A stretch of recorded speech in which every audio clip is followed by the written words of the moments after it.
Welcome to another Sigmalive English Hangout. We're here with Natasha Kyprianides, a woman who is involved in financial technology and developing things in that field. So thank you for having me. So, Natasha, how does it feel to be a woman in the field of technology innovation? Yeah, well, it feels a lot like a privilege because you get to help to change the world. And that sounds like a big thing to say, but I'll explain what I mean. So when you're part of a minority, as opposed to being in the mass, and depending on the community that you're in, you get the spotlight shining on you a bit more. And I get to travel quite a bit and attend quite a few gatherings, and these range from about brainstorming ideas all the way to formal conferences in various countries, and you get to mingle and meet the best and brightest minds of the industry. But something that's always missing from this is women. So, and this absence of women is rather obvious, but things are being done about it. And it does feel uncomfortable a lot of the time, being one of the only women attending these events. And there are a lot of communities and initiatives that are being put together on a global scale. And this issue is actually a global phenomenon. It's not just in Cyprus. And one of these initiatives, for instance, is FinTech Leaders. And I've had the honor of being profiled to be added on this site. It's a US initiative, and it's even been featured on American Banker. So you get to actually network and meet all these digital leaders that are women. And these initiatives actually are sometimes, they're brought together by men, not necessarily by women. And by networking and meeting these women and exchanging ideas and best practices, you get to benefit in the innovations that you're trying to put together. Right. And I see that you've gotten involved in financial technology. So what made you get involved in the field of financial technology? Yeah, strangely enough, it was music. And I'll rewind a little bit and then fast forward again, so just to explain this better. So in going back to what I was studying, I studied economics, again, totally irrelevant things to what I'm doing today. So I studied economics, and then I found this very interesting course, so it seemed at the time, which was a master's in music information technology. And by going to do that course, I discovered a huge passion for technology, because I'm a songwriter and I'm a musician at heart. So that's why I picked that course. But through that course, I discovered a huge passion for technology. And the reason for that was the way that technology was presented to me, in which context. So, and this is actually really important to when you're trying to discover your passion and when you're actually experimenting. So it's also about the context. So when this was in the late 90s, so hard disk recording was at its infancy stage. And when you're actually seeing a hardware device being designed in software form, and it looks almost identical, and you can tweak all the knobs and move the faders and even play the keyboard. So all that stuff seemed quite fascinating, and that's when you really want to start coding for this type of thing. And then if I fast forward a little bit coming back to Cyprus and trying to combine creativity, technology, and entrepreneurship, which I thought that these three elements are where my passion lies. I mean, when I combine these three elements, I put together a recording studio, which unfortunately kind of failed as a first business venture. So then I decided to get into banking for some strange reason. And then when I got into banking, and this was at the time the Cyprus Stock Exchange and the stock market was booming, so I got in to do brokerage. And then I was kind of looking to position myself, again, with the combination of the three elements that I mentioned earlier. And that's when I gradually discovered digital banking. And through digital banking, you're actually able to well, bring in your creativity. The technology is pretty obvious. And then the entrepreneurship aspect, because when you lead in digital banking, you're actually running a business within the business, so that makes you an intrapreneur. I thought that was quite fascinating. And then when we bring it all to today, and FinTech, which is a buzzword and it stands for financial technology, but a lot of people now know it as FinTech, well, you're able to, again, make an impact. So that makes it amazingly interesting. You're able to shape the future of payments, and you're also able to bring about social change. And my personal goal in all this is to actually help put Cyprus on the FinTech map. I know you've come up with a lot of ideas and things like that in your respective field. I was just wondering, where do you get, your ideas for innovating technology? What really inspires you to come up with them? Yeah.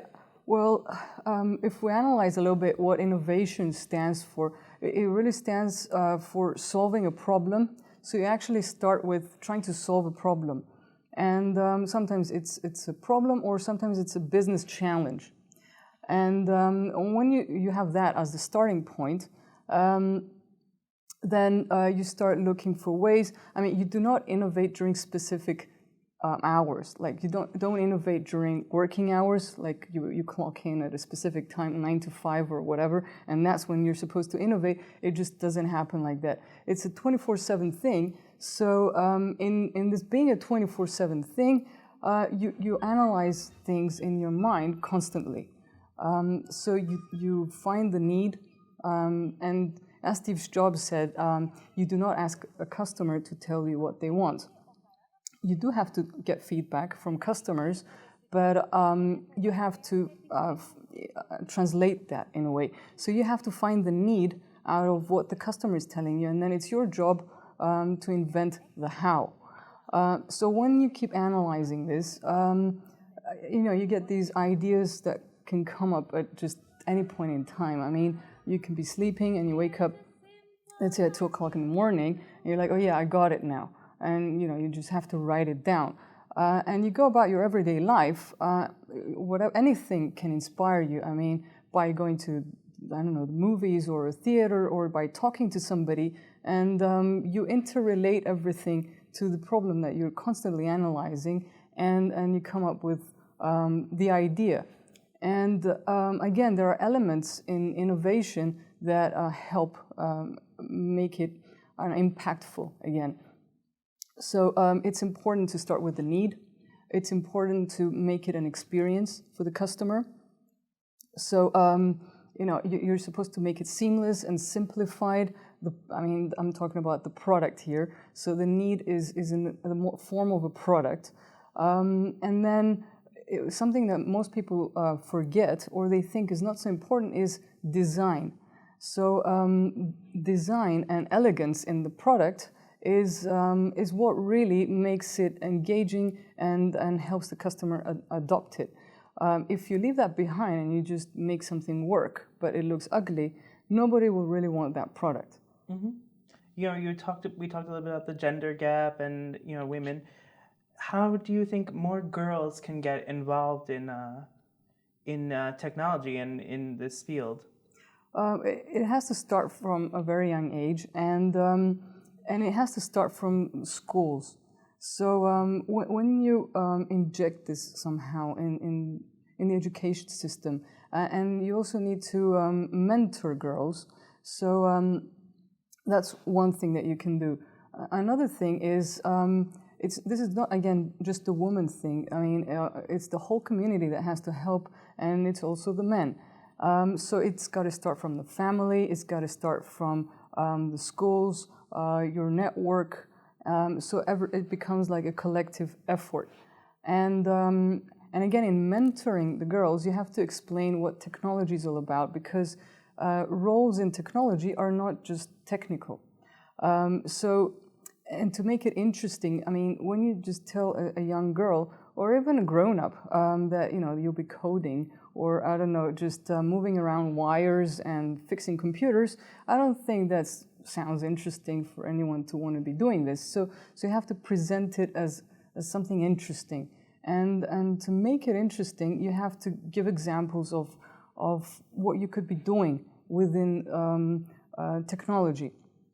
And what you could be doing, it could be in sales, it could be in marketing, it could be in writing about technology. It doesn't necessarily have to mean that you have to code. You're in banking now and financial technology. So how do you see the future of banking evolving? Well, the future of banking, the future is actually now, but we haven't actually seen it yet. So people will always need banks. Will need banking to do banking, but they won't always need banks. And that says a lot. So, for banks, if they don't do something to innovate more and digitize, they will eventually become extinct or even replaced by other players, tech companies or other players that are coming into the industry and into the banking game right now of offering financial services. And FinTech has a huge role to play in this. So some examples of innovations that are here, but they're not mainstream just yet, is mobile payments. So since we're living in a smartphone society, and just about everyone has a smartphone these days, what you do is like you even check your phone like 100 times a day. That's where your engagement lies. So you need to have a mobile-first strategy as an innovator, as a company, as a bank. And since everyone's checking their phone, then mobile payments is actually the next thing that's coming. A technical term for this is HCE, mobile payments. Other people might recognize it more as digital wallets or mobile wallets. And of course, that doesn't really mean that we will replace cash or cash will just disappear, but things will start changing and this will become mainstream. Another thing is API-driven banking. So for a lot of people, API means nothing, but it's like a web service. If you look at it like that, it's like an intermediary web service between the banking platforms and the backend systems that you can then use to create the front layer. And the front layer can be a mobile app or a web app or any other web interface. And by opening this up, we're talking about huge disruption here and a lot of competition between banks inviting just about anyone to create their own interface. And a third thing is blockchain. Again, a lot of people don't even know. When you hear the word blockchain, you cannot even begin to imagine what that can mean. But it's actually like a public digital ledger.